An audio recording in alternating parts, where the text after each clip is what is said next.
Hello అండి, నేను మహాలక్ష్మి.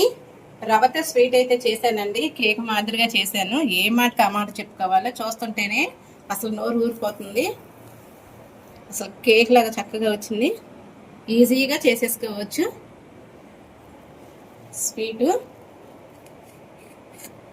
బొంబాయి రవ్వతో చేశాను.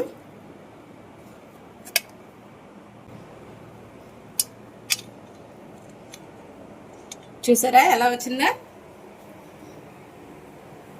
అబ్బా, ఎంత మంచి స్మెల్ వస్తుందండి. కేకే అనుకుంటారో లేదా స్వీటే అనుకుంటారో కానీ ఏదైనా అనుకోండి, కానీ చాలా బాగుంది. కేక్ మాదిరిగా చేశాను పిల్లలకి. సో చూస్తుంటేనే నోరు ఊరిపోతుందండి. చక్కగా పర్ఫెక్ట్గా వచ్చింది. చాలా బాగుంటుంది తింటే కనుక. ఎలాంటి ఫుడ్ కలర్ వాడకుండా ఇంట్లో చేశాను. నేను ఏ విధంగా చేశానో వీడియో కింద లింక్ ఉందండి. షార్ట్ వీడియోలో మన ఛానల్లో ఉంది, చూడండి. వీడియో నచ్చితే లైక్ చేయండి, సబ్స్క్రైబ్ చేసుకోండి. పిల్లలకు కూడా మీరు సింపుల్గా చేసి పెట్టేసే రెసిపీ అంటే చాలా టేస్టీగా ఉంటుంది. తప్పకుండా ట్రై చేయండి.